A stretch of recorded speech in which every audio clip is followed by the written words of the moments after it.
You represent the 1/3, the elite, the select, the chosen few, the very best society has produced as of yet. You are the vanguard combating the idiocy that undermines the masses. You are the garrison, the bastion, the exalted of a lost generation.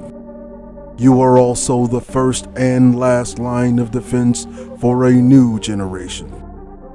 The next generation of which you will be its primary influencers. You are the standard bearers of intelligentsia. If you have made it this far, it is because you have made the ultimate sacrifice to restore the vision of a blind and dying society. Meaning you have cut through a great deal of chaff to meet me here, where I, Cerulean Grey, am now conscripting you. Welcome to Fort Grey. Consider yourselves now operatives of the Grey regime. 2/3 policy is in effect.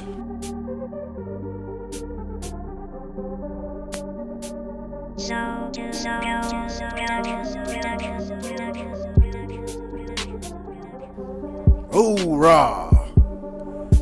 Welcome back to your briefing, operatives. Today we are discussing morality. Now that you are a part of the Grey regime, you need to begin thinking like an operative. This video is specifically designed for male operatives, but is universal to both sexes. This is your non-tactical operations briefing. But first, disclaimer. If at any point in time over the course of this video you don't like the direction it is going, please fuck off. Especially if you are colorblind and interracial dater, spoiler, rugged individual, coon, bed, bug, bed, witch, negro, mockingbird who bears white supremacist talking points, or a flying monkey of Oz. This video will likely cause you to have some feelings of discomfort, shame, denial, or self-loathing, likely from realizing just how intellectually inadequate you are. So fuck off now to prevent any further damage to your fragile ego and or emotional state, or just stay and learn something that no mainstream teacher within the present school system will ever disclose to you. Because they're all petrified in fear of losing their tenure. Well, that and, they fucking hate your guts anyway, so lying to you is easy. Morality. What is this disgusting word, this disgusting principle that everyone within society, at least 2/3, have confused? Let's discuss it. Morality is the extent to which an action is right or wrong. Morality is the gradient of ethics by which the human organism conducts itself. This is rooted in subjective emotionalism. In terms of masculinity, morality weakens your ability to execute the first prime directive, which is survival, which is wholly a man's responsibility, making you question what is morally right in defense of the group, trapping you in a false moral dichotomy.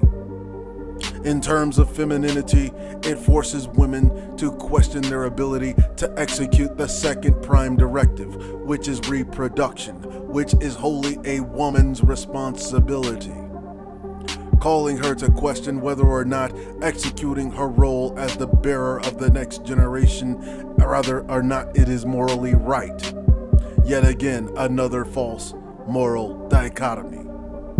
All species across the bioevolutionary spectrum are social creatures and naturally geared towards grouping together to enhance the effectiveness of the first prime directive. Whether it's a herd, a flock, a school, a pack, a pride, a colony, or a tribe. And must I emphasize that again that all species, including and especially humans, are naturally tribal. In terms of ethics, morality is a cultural instrument devised by a group, i.e. a tribe, to protect itself, not only from foreign groups, but from itself. In the classical expression of morality, it is a development as a cultural instrument. The following is factually true.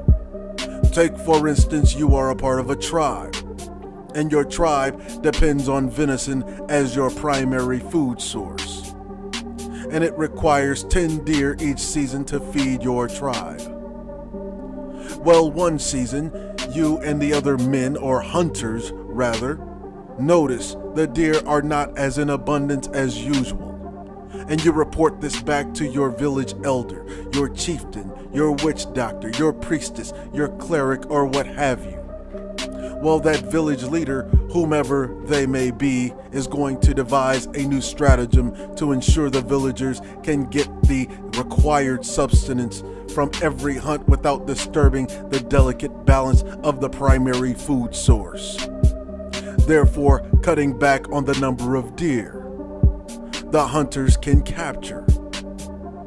So instead of 10 deer every season, they may cut back to 7 deer every season.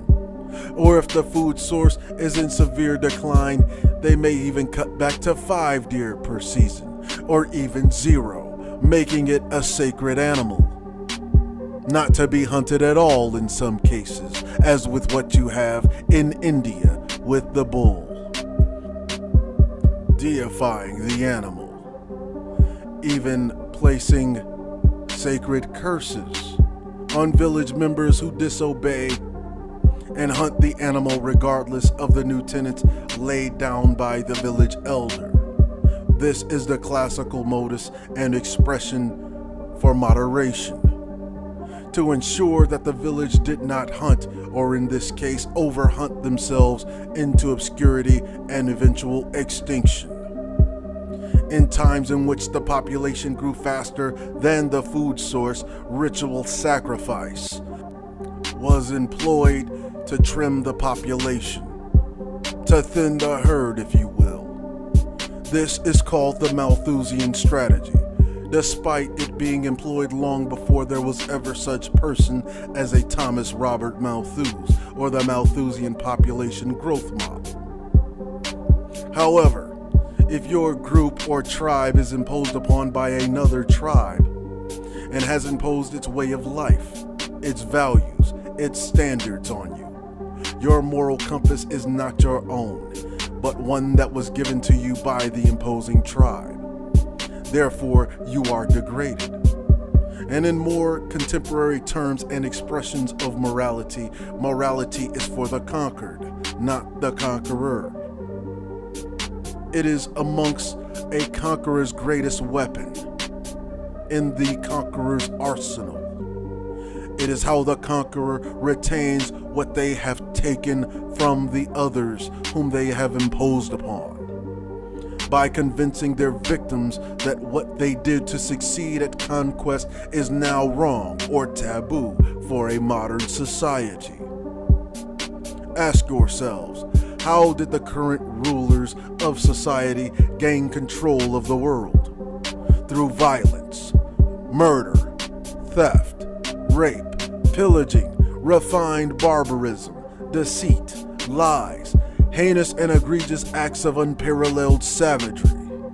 Therefore, in this contemporary display of morality, in order for these advanced barbarians of opulently refined savagery convince their victims that the methods of which they have seized power is now wrong.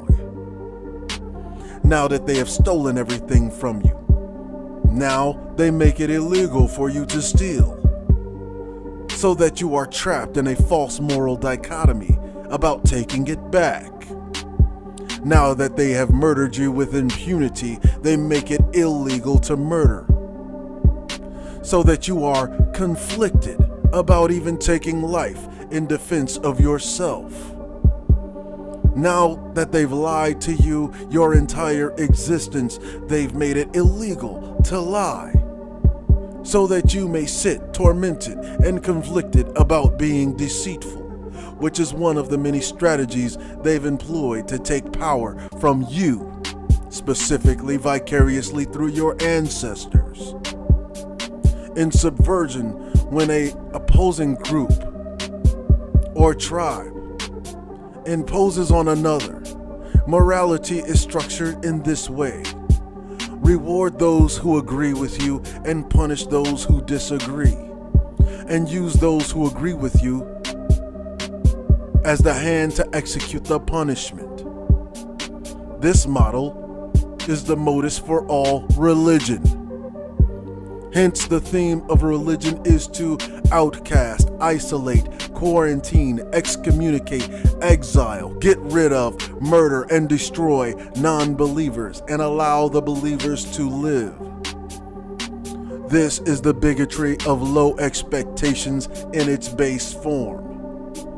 It is a warfare strategy employed by the conquerors to mitigate the ability of those whom they have conquered from rising and conquering the conqueror. In America, this is in a nutshell how the system of racism, white supremacy operates.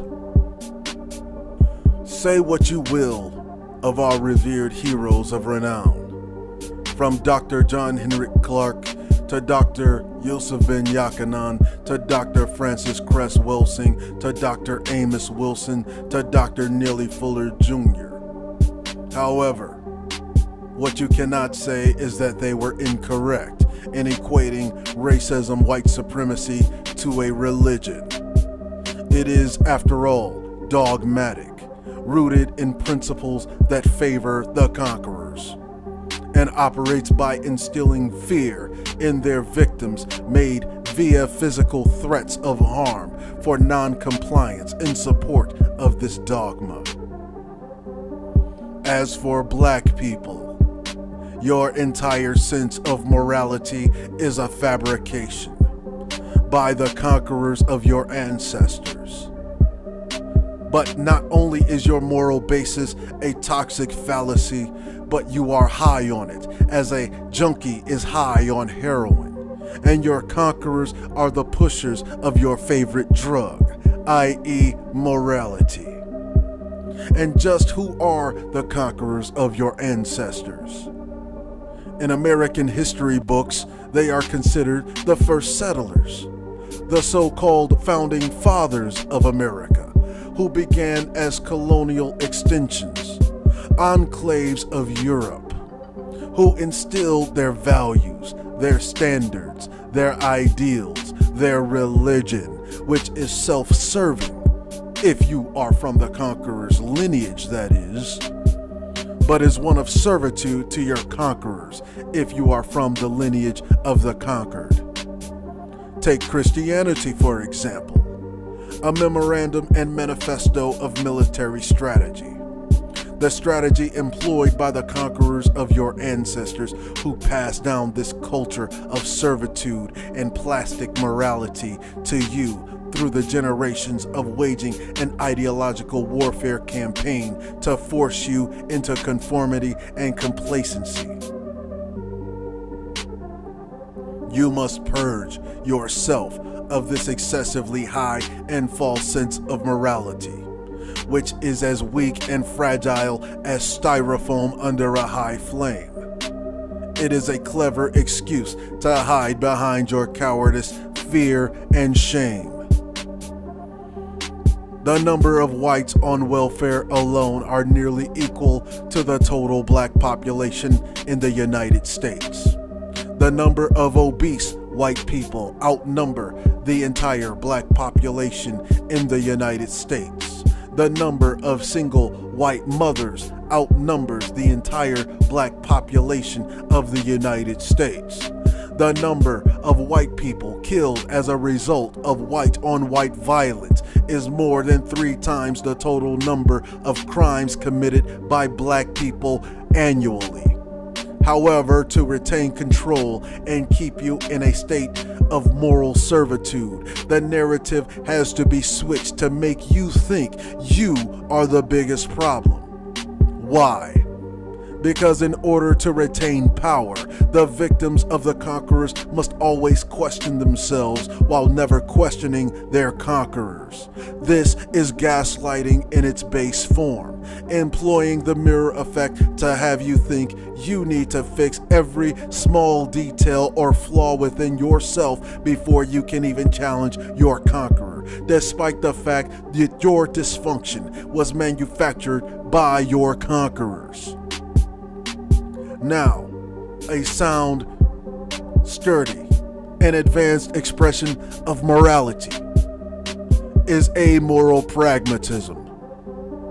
Remember this phrase, ingrain it on your brain, for it represents the apex, the very pinnacle, the highest expression of morality that humanity has ever known. It is for this reason the wheel has never changed since its inception. What is amoral pragmatism? In short, it is the principle that what can be done and what has been proven to work will be done, and consequences be damned. It is the modus of all successful campaigns, not only in warfare, but in all practical applications that exist and have ever existed within the human condition. Amoral pragmatism is the core of tried and true societal progression in any period of history that you could point to. It employs secrecy to keep your own group's business and dirty laundry and other sensitive information to itself, while gathering the dirty laundry of other groups. This is called intelligence gathering. After all, this is how the enemies of your group and the vulnerability of your enemies are revealed. Learn the tactics of your enemies. Learn the tactics of their successes and the tactics of their failures. Emulate the actions that led to their successes and formulate countermeasures to prevent repeating their failures and yours. In short, if it worked well for the goose, it should undoubtedly work fairly square for the gander. This includes the tactics employed in subversion to reward those who agree with you and punish those who disagree. Because those who disagree with the will of our group long to be strange bedfellows of their conquerors anyway. They are chaff, hence the 2/3 policy. There are moments in which critical decisions require a consensus, and everyone in the group must move as one, must move as a monolith, as a singular body. And detractors will undoubtedly cause the destruction and decline of the entire group because of their personal affinity for their conquerors, whether that is a moral affinity or a sexual affinity. When operating behind enemy lines or in a time of crisis, there is no such thing as morality, only survival. And in the immortal words of our esteemed and revered brethren, El Hajj Malik El Shabazz, otherwise known as Malcolm X, by any means necessary, is the modus operandi of the amoral pragmatist. Consequences be damned.